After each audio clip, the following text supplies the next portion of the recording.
How you guys doing? Hi. Hello. Hey, what's up with you, man? That's my friend. That's my friend.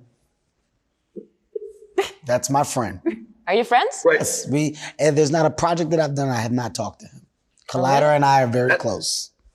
That actually could be true. I was going to make a joke, but let me jump in for all three of you. First of all, congrats on the movie. I watched it yesterday. It's super fun, glossy. It's going to be a big hit on Netflix, no doubt. But Hopefully. For all three of you, besides Lift, if someone has never seen anything you've done before, what is the first thing you'd like them watching and why? Ooh. Whoa. Besides Lift? Besides Lift. Yeah, because everyone always says like the project at hand. Yeah. So I want to take that one off the table. Wow. That's a tough one. No? Okay, I'll go first. Okay. I would say a movie that I would want everybody to see is a movie called Paper Soldiers. Paper Soldiers is the actual first movie that I was able to do. Very low budget project, but it's something where I was able to kind of like cut loose and put what I think is the comedic skills on display in an improving manner. And that's the reason why I got any other work, because of that tape. Paper Soldiers, that's what I would point people to. I think I would say something that it didn't come out Okay. yet. Okay. But I have faith on the project. So I was shooting this movie in Argentina. That was like a year ago. And I had so much fun. It's an indie movie with this director. I love him. I've been, pushing him to call me for a role for the last 3 years. And he called me like, I had enough. I need to call her. And so she will stop doing these terrible things to me. So he's Luis Ortega. And I'm very excited about the movie. And everything was like, because I've been doing a lot of more like commercial things lately. I had the feeling that I was able to explore the character and everything with, I don't know, from a different side, in a different way, with more freedom and caring a little bit less about the audience. So it was like an experimental thing for me. Mm-hmm. Wow, look at my English. I like it. You're great. So, yeah, I would say I don't even know the name of the movie yet, but it's going to be something like Matar al Jockey. Oh. Killing the jockey. Okay. Good.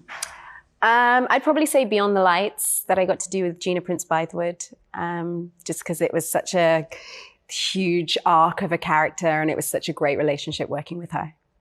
Jumping into why I get to talk to you guys. So I obviously am a huge fan of the heist genre. For all three of you, what do you think it is about the genre and watching like these bands of misfits come together that everyone loves? I feel people relate with them. Well, I think when you're talking about a band of misfits, the thing that always makes it most interesting is where they're being pulled from, right? Like, the misfits are always back into a regular space of life. And when they're called upon, there's a reason why they all step up. I think the most interesting thing is the commitment to the relationship, right? So in our case, Cyrus calls on people that he's not only familiar with, but that he's worked with for the duration of what it is that he's done. And the understanding and the trust and the loyalty attached to that, I think that's where the meat comes from when you look at heist movies. Without that foundation of relationship, of character, like understanding and growth, it's hard for your story to really have some legs on it. So in this case, everybody that got to the table, you didn't question why, you knew why. And then, as we went through what we went through, you got why the commitment was one of, we're going to go down, we're all going to go down together, which is what I love. And everyone brings such a different energy as well. I feel like, obviously it's an international cast, but every character has, their own quirks and their own backstory. As well, yeah. That's what I wanted to say, that I think people, the audience, can choose their avatar. Yes. You know what I mean? Yeah. I think that's kind of cool. Kevin, there's an individual question for you. One of the things about this role is that, and I want you to talk about it a little bit, is that you're not cracking one-liners. This is like a grounded, it's like obviously, it's not grounded like it's realistic, but like grounded in terms of your character. Mm-hmm. So can you sort of talk a little bit about that aspect, and maybe if that's one of the reasons you wanted to play this role? It's the main reason why I wanted to play the role, right? Like, I just think that I'm at a point in my career where, it's a lot of years and a lot of IP under my belt. And, I just want to start to explore and just have some fun of change, right?